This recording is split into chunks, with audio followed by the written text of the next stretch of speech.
Let me just tell you a story, if I might. Back in the mid-1960s, I was a young man. Yes, I was young at one point. And at that point, the American government, then under Democratic leadership, lied to the American people and took us into a terrible war in Vietnam. Now, I know a lot of young people might not be familiar with that war, but the American people were lied to about what South Vietnam was doing and so forth and so on.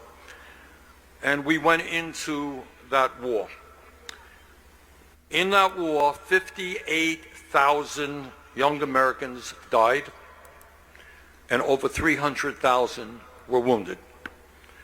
The Vietnam War devastated my entire generation.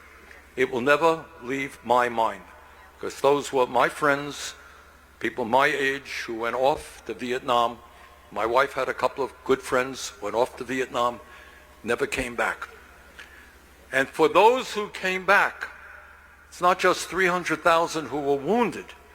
Many of those came back wounded in spirit, in mind. They were devastated by what they saw. They came home to a country that was divided because many people opposed that war.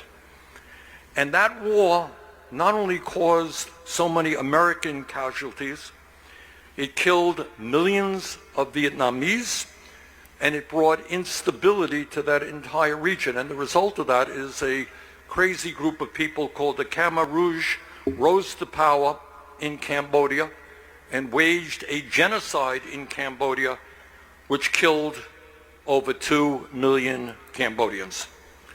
The cost of the war to the American taxpayer was many, many hundreds of billions of dollars.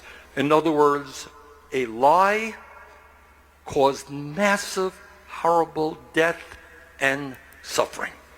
That was what my generation went through in the 60s. And then years later, in 2002, I was a second-term member of Congress from Vermont, just elected to the Congress. And we heard the rhetoric in 2002 get stronger and stronger about the need to go to war against Iraq and its leader, Saddam Hussein. We were told by all kinds of people in the establishment and much of the media that Iraq was building weapons of mass destruction, and that if we did not act quickly and decisively, nuclear weapons would be dropping on America. And I want you to hear this, because this tells you a lot about what's going on today. Among those back in 2002 who told us that we had to go to war in Iraq was none other than Benjamin Netanyahu, the Prime Minister of Israel. And this is what, and I quote, this is what Netanyahu stated in a congressional hearing, and I quote, "There is no question whatsoever that Saddam is seeking nuclear weapons. If you take out Saddam's regime, I guarantee you that it will have enormous positive reverberations," end quote. Netanyahu. Now, President George W. Bush at the time, he said, quote, "Saddam's regime is seeking a nuclear bomb," end quote. And he argued for a preemptive attack, saying, quote, "We cannot wait for the final proof, the smoking gun, which could come in the form of a mushroom cloud," end quote. The United States Congress, against my vote, went to war in Iraq. And we became involved in a terrible regional civil war there. No weapons of mass destruction were ever found.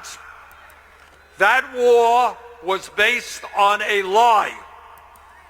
a lie which cost us 4,500 young Americans, 32,000 wounded, and trillions of dollars. I will never forget going to funeral after funeral in my small state of Vermont for young men who died in that war.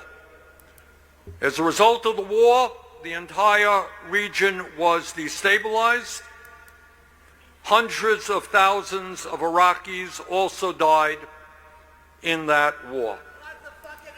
A few months ago, in terms of what's going on right now, Trump's own director of national intelligence told Congress, this is his national director of intelligence, said, quote, the intelligence community continues to assess that Iran is not building a nuclear weapon, and Supreme Leader Khamenei has not authorized the nuclear weapons program he suspended in 2003, end quote.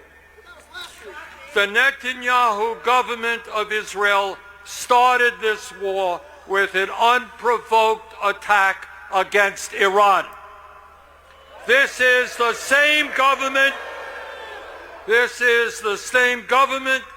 that is currently starving and shooting down innocent people in Gaza. Brothers and sisters, we cannot allow history to repeat itself. The United States faces enormous problems here at home. We should be spending our money and our manpower rebuilding America, not going into a war against Iran.